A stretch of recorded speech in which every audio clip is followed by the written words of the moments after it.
Il y avait de l'électricité dans l'air ces derniers jours, porte de Versailles à Paris, à l'occasion du Salon de l'automobile. Tous les constructeurs, tous ont présenté des modèles électriques. Bonjour à tous, bienvenue dans Dimanche en politique, votre émission de débat en Franche-Comté. Alors l'électrique sera-t-il un courant porteur pour nos usines en Franche-Comté? On va en débattre avec nos trois invités. Je vous les présente tout de suite. D'abord, Alexandre Bollangier, vous êtes journaliste spécialisé dans l'automobile à l'Est républicain au bureau de Montbéliard. Également sur ce plateau, Bruno Jamais du pôle véhicule du futur, pôle de compétitivité implanté notamment à Études. Vous dirigez le programme énergie et propulsion.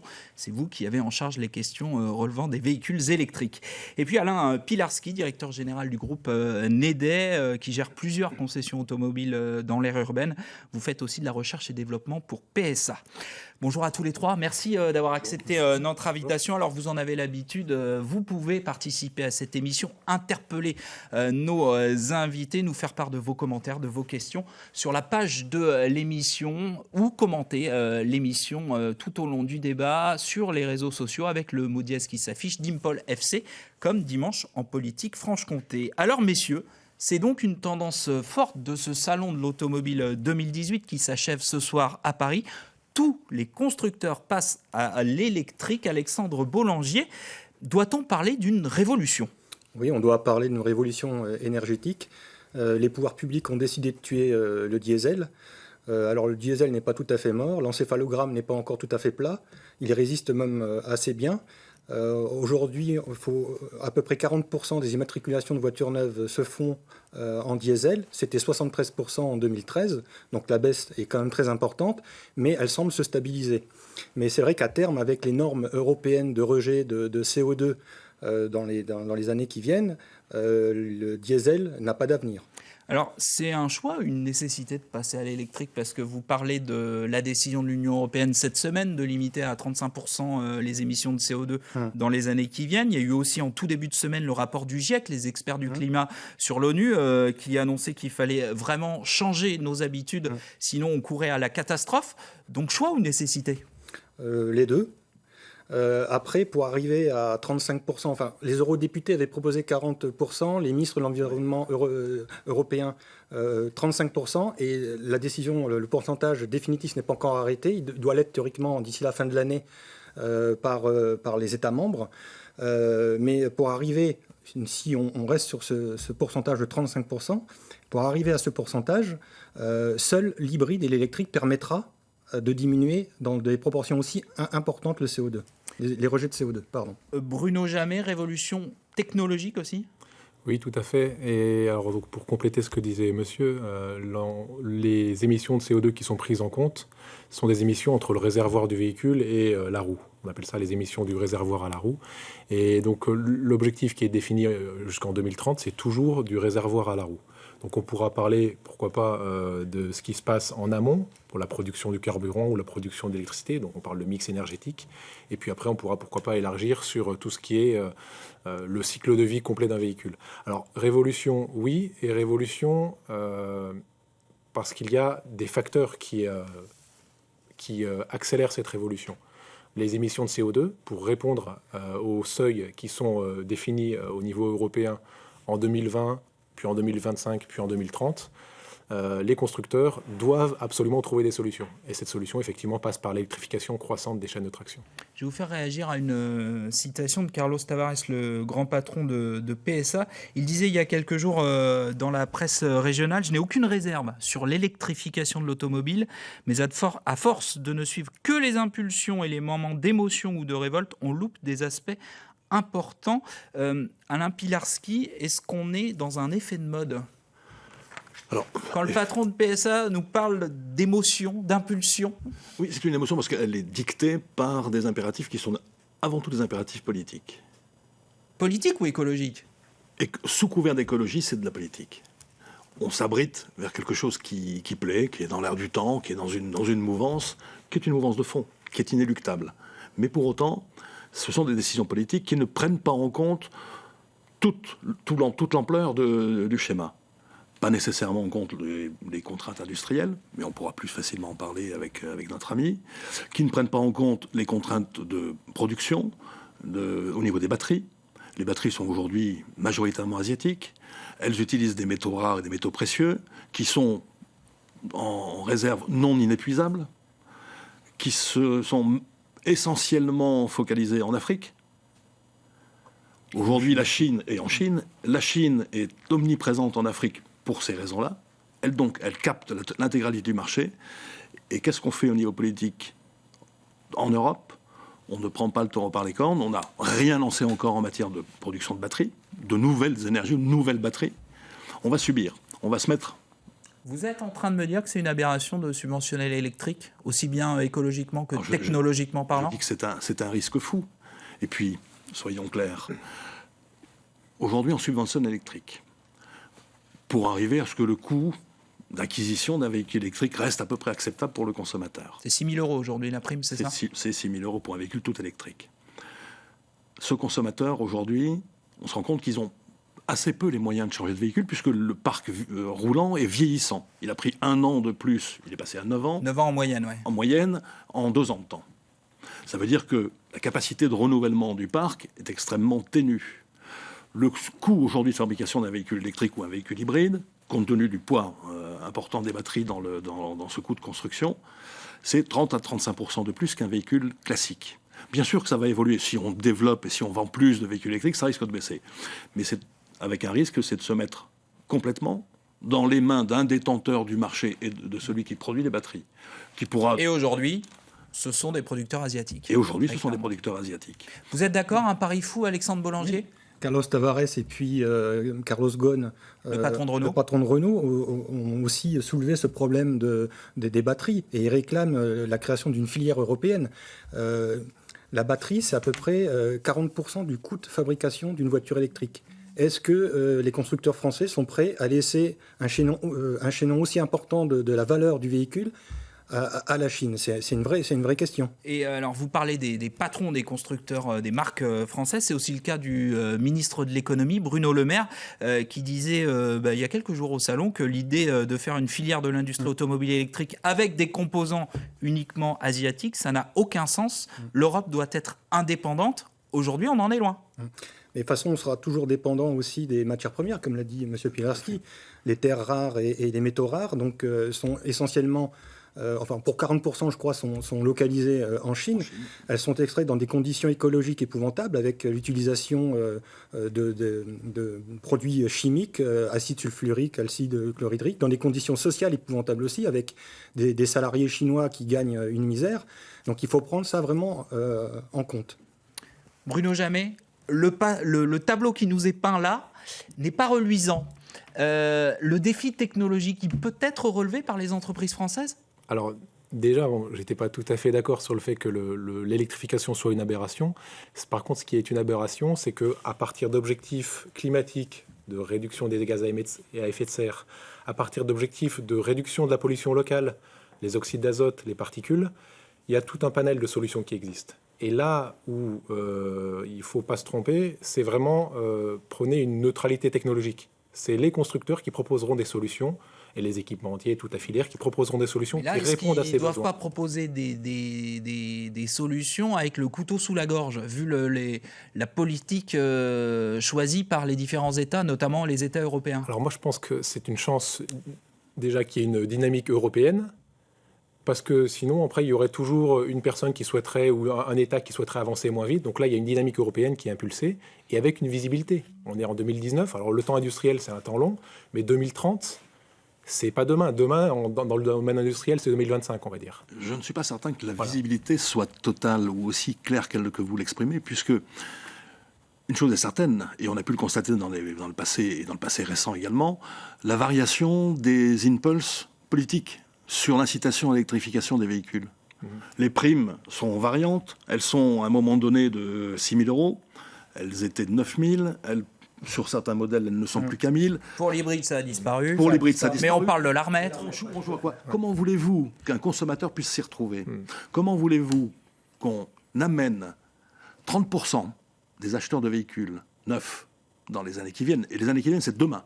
C'est 2020. 30%, c'est l'objectif de PSA, notamment. 30% du marché... 30% du marché électrifié ou en totalité ou hybride. Électrifié, parce qu'il y a des véhicules électrifiés... Je dis électrifié, hybride ou en totalité électrique. 30% des ventes de ces véhicules-là en 2020. Quand on sait qu'aujourd'hui, le surcoût de ce véhicule industriel, donc le surcoût commercial, est compris entre 25 et 35% par rapport à un véhicule classique que l'on connaît aujourd'hui, comment voulez-vous que le consommateur puisse s'engager résolument dans cette démarche sans avoir de certitude pérenne sur les moyens d'accompagnement, à la fois à l'acquisition, mais aussi sur le coût de consommation en cours de route. Ne nous trompons pas, aujourd'hui, le carburant tel que nous le connaissons, carburant fossile, gasoil, essence, est hyper taxé en France. Avez-vous fait le calcul du différentiel de taxes si le parc roulant demain passait à 30%? Vous voulez dire qu'il y aura moins de recettes pour l'État? Moins de recettes pour l'État. Ils vont forcément les retrouver et ils vont forcément les réimpacter sur l'électrique. De quelle manière? On ne le sait pas, on n'a pas de lisibilité. Et vous voulez que les consommateurs s'engagent dans ce sens-là, sans leur donner de visibilité? C'est extrêmement délicat. Une réaction de Mathieu. Je pense que l'électrique est davantage un effet de mode qu'une solution écologique à long terme. Mathieu qui s'interroge sur le côté positif de la démarche eu égard à la pollution très importante, je le lis, générée par la fabrication des batteries lithium. Vous voulez répondre, monsieur Jamet? En fait, en termes de pollution, déjà, effectivement, il y a les batteries de génération actuelle ont des approvisionnements en métaux, en terres rares, en lithium, cobalt, etc., qui sont extraites dans des conditions qui ne sont pas celles de l'Europe, on va dire. Et donc, c'est un problème. Et ensuite, c'est un problème social, là, pour le coup. C'est un problème d'abord. social, mais aussi un problème économique. C'est-à-dire que, comme c'était dit précédemment, les batteries, si jamais on n'est plus que des assembleurs de batteries, plus un petit moteur électrique et une carrosserie, en France, par exemple, ça va poser un problème sur l'industrie. Alors après, il y a le point de vue du client, que vous illustrez très bien. Et donc, dans le domaine des batteries, que dit l'Europe? C'est effectivement, positionnons-nous sur les cellules de batterie, pour ne plus les acheter en Chine, en Corée, au Japon, mais pas sur la génération actuelle, parce que les concurrents internationaux ont déjà des outils de production extrêmement efficaces. Donc c'est plutôt la 4e génération de batterie qui est une nouvelle génération, dans laquelle les proportions de lithium, de cobalt sont différentes. Et à terme, il y a la volonté, bien sûr, de supprimer totalement certaines matières qui font l'objet de tensions. C'est l'objet du rapprochement notamment récent entre PSA et le fabricant japonais Nidec, c'est ça? Alors ça, c'est pour fabriquer des moteurs électriques, justement, en région Grand Est. Et donc ça a du sens, effectivement, de dire quelle partie de la chaîne de valeur du véhicule, est-ce qu'on va investir sur la batterie, le moteur électrique, toute l'électronique de puissance qui va alimenter cette puissance qui est énorme, une habitation, on va dire que vous avez des puissances en jeu entre 1 et 3 kW. Un véhicule électrique, c'est 80, 100, 200 kW. Donc, c'est des puissances énormes. Et donc, il y a, voilà, entre le moteur, la batterie et puis toute l'électronique, il y a tout un champ que les constructeurs choisissent d'investir. Donc, il faut travailler sur une nouvelle génération de batteries pour s'affranchir des problèmes et de la concurrence asiatique, on a bien compris. Une fois que ces batteries sont popularisées, que les véhicules sont vendus, est-ce que la France, par exemple, a les moyens d'alimenter toutes ces batteries, notamment imaginons des recharges de X milliers de véhicules la nuit? Est-ce que il faut pas, c'est pas une aberration aussi en termes d'alimentation et de recharge de ces voitures électriques? Sans oublier le transport d'électricité. Les infrastructures aujourd'hui ne le permettent pas. En fait, il y a deux choses en termes d'infrastructure. Il y a l'énergie que vous avez transférée en moyenne sur une journée. Et après, il y a les pics de puissance. Par exemple, on sait qu'en hiver, vers 18h ou 19h, il y a un pic de puissance consommée en France. Et donc, en fait, dans la recharge d'un véhicule électrique à batterie, on pourra parler, pourquoi pas, de l'hydrogène et des piles à combustible, qui est également un véhicule électrique. On a soit les recharges lentes, donc qui ont un impact moindre, entre guillemets, sur le réseau électrique, ou on a les recharges rapides pour faire croire, effectivement, je suis assez prudent par rapport à ça, pour faire croire qu'un conducteur pourra recharger à 100, 200 ou 350 kW. 350 kW, c'est, on va dire, si on dit qu'une habitation consomme en moyenne 500 watts, c'est-à-dire 350 kW, c'est comme si, quand vous branchez votre véhicule électrique en charge rapide, vous aviez 700 habitations qui se mettaient à consommer d'électricité. Donc c'est quelque chose qui est énorme, et pour le réseau électrique, c'est compliqué. Donc il y a vraiment l'énergie qui est disponible, c'est pas forcément un problème. Par contre, les pics de puissance, quand on va se mettre à recharger de façon rapide, parce qu'on n'a pas envie de laisser... Et puis aujourd'hui, même sur le domaine public, il y a très peu de bornes de recharge. Après, et là, c'est aussi du politique. Imaginons un départ en vacances, les périodes de grande transhumance estivale, où vous avez sur l'autoroute un wagon, enfin des wagons successifs de véhicules électriques ou hybrides, qui nécessitent un rechargement, qui vont tous se précipiter dans les bornes, même si on dit que le temps de chargement va s'accélérer puisqu'on va passer à 40 minutes avec certaines bornes, vous allez avoir la queue derrière. Et puis comment vous faites pour recharger votre voiture quand vous habitez un appartement ?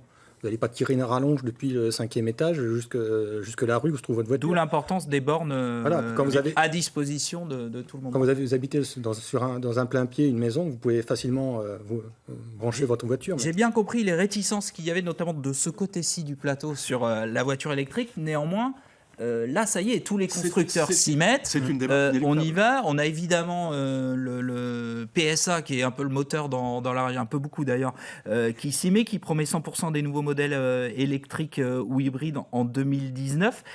Qu'est-ce que ça va changer, Alexandre Bollinger, sur le tissu économique et d'abord sur les usines PSA de la région ? Alors déjà, le développement de l'hybride rechargeable et d'électrique, ça se fait à Belchamp. Et le centre de recherche et développement à côté de Sochaux. Tout à fait. Et puis, vous avez vu, il y a un mois aussi, il y a eu une présentation donc, de la stratégie électrique de PSA avec la visite de l'atelier qui, en fait, un atelier qui est en train de tester la fluidité du montage des véhicules hybrides. Et en fait, c'est un atelier pilote pour l'ensemble des usines mondiales, enfin, pour l'ensemble des usines que PSA possède dans le monde. Donc, mais Alexandre Bollinger, PSA, c'était le roi du diesel. PSA a pris du retard sur la plupart de ses gros concurrents sur l'électrique. PSA peut le combler, ce retard ? En tout cas, oui. Oui, il peut. Je ne suis pas certain qu'on puisse parler de retard de PSA. Alors, retard sur les technologies anciennes.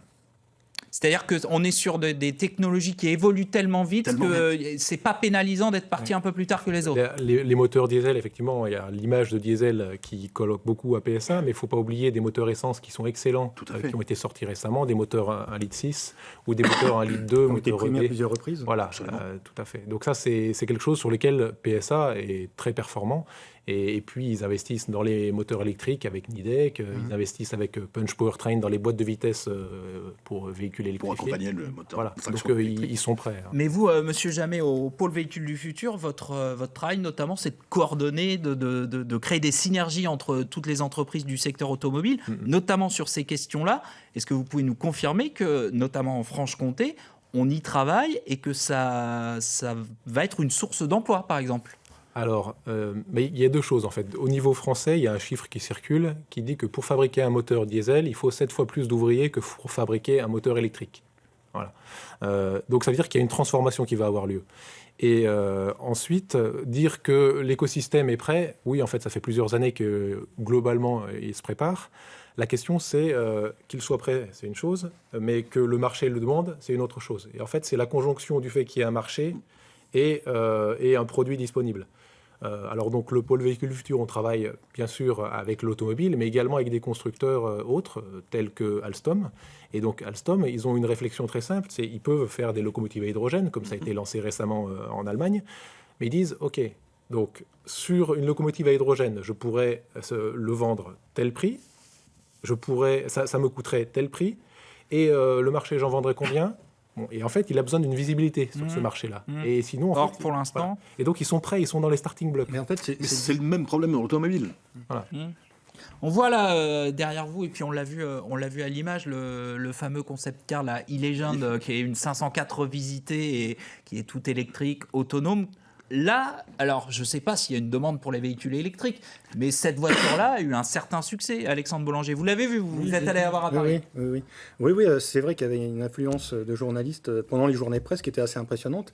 Après, il y a le côté nostalgique qui joue beaucoup, parce qu'elle reprend les lignes de la 504 qui fête ses 50 ans cette année. Mais c'est vrai, donc chaîne de traction 100% électrique, 600 km d'autonomie. Autonome avec un volant qui se rétracte et qui laisse la place à un très grand écran de 49 pouces. Parce que comme c'est autonome, on pourra regarder la télé pendant qu'on roule, enfin dormir, on se fait rouler. Mais cette voiture, si vous permettez, elle embarque toute la mutation que l'ensemble de la chaîne automobile, de la production jusqu'à la distribution et à l'usage, va connaître dans les années qui viennent. C'est un véhicule qui est connecté, mais les véhicules sont tous connectés depuis déjà 4 ans. C'est un véhicule qui va être autonome, et ça c'est pour demain, dans 3 ou 4 ans, quand on aura réglé les problèmes administratifs et surtout réglementaires et administratifs en termes de responsabilité. Et elle embarque la chaîne cinématique électrique, des batteries qui sont préfigurées comme étant de 4e génération. Donc c'est véritablement le symbole du véhicule du futur, mais surtout de la mutation que nous sommes en train de vivre. C'est le symbole du temps partagé. C'est le symbole de la mobilité partagée. C'est donc toute cette nouvelle mobilité qui arrive et qui va nous faire connaître encore des changements extrêmement profonds pour lesquels il faut qu'on se prépare et pour lesquels nous sommes. PSA est déjà prêt sur le plan technologique. Les réseaux de distribution commencent à se préparer, à se mettre en dimension. Ce qui nous concerne pour le groupe NED, c'est déjà fait aussi sur ces schémas-là, mais c'est véritablement un projet futur. Je vous donne la parole, Alexandre Bollanger. Juste une réflexion de Luc qui m'a fait sourire, je vous avoue. Le tout électrique, ça me rappelle une autre époque, le tout diesel. Évitons de faire la même erreur, apprenons du passé. On en est loin du tout électrique quand même, parce que là, effectivement, on se focalise là-dessus, mais ça représente quoi? 1% des ventes aujourd'hui? Aujourd'hui, c'est 1% des ventes. Oui, et puis on ne sait pas si... C'est 1% et 4% si on prend les hybrides rechargeables. Voilà, donc ça reste très faible. Oui, mais enfin, ça reste très faible. Voilà. Alors, on blose sur la fin du diesel, mais c'est encore 40% des ventes, quoi. Et puis, que fait-on du parc roulant actuel? Que fait-on du parc roulant? Alors, je vais prendre un exemple très simple sur mon périmètre de responsabilité, parce que ça, je le connais bien, vous m'excuserez. Nous livrons chaque année entre nos ventes propres et celles et les livraisons que nous faisons pour les collaborateurs PSA qui viennent prendre livraison de leurs véhicules chez nous. Allez, on va dire simplement 12 000 véhicules par an, neufs. Même si on passe demain avec un seuil à 30% de ces ventes-là qui vont être en véhicules hybrides ou électriques. Demain, c'est 2020, je le répète. Et ça, vous n'avez aucun doute là-dessus. Vous qui vendez votre travail, c'est de vendre des voitures. Ça va être une obligation de toute façon. Nous n'avons pas d'autres alternatives que d'y parvenir. Et les clients, les particuliers sont prêts à ça. Alors, on va accompagner les particuliers vers cette connaissance. L'hybride, je pense qu'il ne doit pas y avoir trop de difficultés. Parce que c'est quelque chose qui va répondre aux besoins et qui va être un bon accompagnateur de transition pour aller vers l'électrique. Parce que c'est quelque chose qu'ils vont pouvoir maîtriser, parce qu'ils ont encore la capacité de maîtriser la distance utile. Mais ça va représenter combien de véhicules électriques dans une année? Si vous permettez que je continue. Ça va représenter au maximum 3600 sur une année. Le parc roulant de véhicules de moins de 8 ans que nous avons dans notre périmètre de responsabilité est de 100 000 voitures. Il faudra 30 ans pour renouveler ce parc. Bruno Jamais, vous demandiez la parole. Ce que je voulais dire, effectivement, donc il y a un nombre de véhicules qui est assez faible en parc, du fait qu'on arrive avec un flux de nouveaux véhicules dans un parc qui est très important. Et c'est vrai que même avec des chiffres de nouveaux véhicules électriques ou électrifiés qui seraient importants, on arrive en 2035 à des prévisions de 20 ou 30% de véhicules électriques, et puis encore pas mal de véhicules essence ou diesel. Voilà. Mais du fait de l'inertie de renouvellement de ce parc. Tout à fait. Voilà. Non, mais c'est vrai que la question, c'est de savoir aussi si l'hybride rechargeable, c'est une étape vers l'électrique ou si c'est une fin en soi. Et ça, c'est plus le consommateur qui décidera. Absolument. Yann Vincent, le directeur industriel, le dit, d'une certaine façon, au niveau technologique, il n'y a pas vraiment de souci à se faire pour PSA. Mais PSA ne maîtrise pas du tout la vitesse à laquelle ce changement va opérer. Et ça, c'est un gros problème. Mais les usines sont prêtes? Je veux dire, on a parlé de l'atelier prototype, mais c'est exportable partout et à grande échelle? Oui, parce que les plateformes aujourd'hui sont structurées. Donc la plateforme, c'est ce qui supporte le véhicule, est structuré pour permettre... Il y a 2 plateformes aujourd'hui pour PSA et elles sont communes à toutes les marques. Et les conséquences sur l'emploi, Alexandre Bollanger, Bruno Jamais nous disait 1 pour 7? De toute façon, vous avez vu, les effectifs de PSA en CDI ne cessent de diminuer. On est tombé fin août sous les 8000 CDI. Alors, vous parlez de Sochaux. De Sochaux, je parle de Sochaux. Et avec un volant d'intérimaire toujours très élevé. Donc, il n'y a pas de raison pour que la décrue ne se poursuive pas. Une dernière question d'un internaute, Guillaume, qui nous dit « La voiture électrique est une vraie fausse solution. Tant que l'on n'inventera pas des batteries qui ne polluent pas, pour moi, la seule solution, c'est le vélo traditionnel. » Finalement, est-ce qu'il n'est pas vain, derrière ce débat, de chercher une voiture propre? Non, une voiture ne sera jamais 100% propre, Bruno Jamais. J'ai un avis tout à fait clair là-dessus, c'est que les batteries actuelles, effectivement, écologiquement, ne permettent pas un bilan favorable, on va dire. Mais néanmoins, il ne faut pas reculer parce qu'à l'instant T, il y a un bilan défavorable. J'étais en Chine fin juin, où donc on parlait de véhicules électriques, véhicules hydrogène, Et donc j'ai posé la question, mais quelle est la source de production de votre électricité? Donc là, ils étaient un peu bredouilles, mais je leur ai dit, soyez en confiance. C'est une tendance. Bien sûr. Une tendance à partir des énergies renouvelables, etc. Ce n'est pas un prétexte pour ne rien faire. Parce qu'il faut avoir des émissions nulles à l'usage. Émissions nulles, c'est-à-dire véhicules électriques à terme, qu'ils soient alimentés par des batteries ou par de l'hydrogène pile à combustible. Et puis, alors, les batteries vont évoluer aussi. Et les solutions hydrogène pile à combustible, je vais préciser, en fait, l'hydrogène, c'est un vecteur de stockage d'énergie qui est beaucoup plus dense que les batteries. Et donc, en fait, naturellement, il y a tout un ensemble de véhicules qui seront tout à fait adaptés avec des batteries et tout un ensemble de véhicules qui seront tout à fait adaptés avec des solutions de stockage sous forme d'hydrogène qui est transformée en électricité. Donc, il n'y aura pas une solution et une solution technique. Pas. Et l'hydrogène, ce qui est important, c'est PSA travaille sur une plateforme à hydrogène en ce moment. Tout à fait. Pour en fait des entreprises comme La Poste, pour détourner du lait. Pour des flottes d'entreprises. Ouais. Voilà, comme ça, on part et on arrive au même endroit. Donc, pour les recharges, ça facilite les choses. On n'a pas besoin d'un réseau de recharge. Et justement, donc, sur la Franche-Comté, parce que c'est important de savoir, la Franche-Comté, dans le domaine de l'hydrogène et des piles à combustible, est très en pointe. Et donc c'est une chance de pouvoir saisir cette force. On va capitaliser sur nos forces avant de vouloir inventer d'autres choses. Et l'hydrogène et les piles à combustible, c'est un système beaucoup plus riche. Ça fait appel à des usineurs, des emboutisseurs, des fabricants de réservoirs en composite. Et donc on a une transformation beaucoup plus maîtrisée de l'industrie française avec l'hydrogène. Eh ben, on gardera cette note positive pour conclure cette émission. Merci à tous les trois. Non, c'est terminé, je suis désolé. C'est terminé. Merci à tous les trois. J'espère qu'on vous aura éclairé un peu sur ces véhicules électriques. Dans un instant, flash d'information. Et puis après, Dimanche en politique continue avec Francis Letellier qui reçoit Benoît Hamon. Bon dimanche.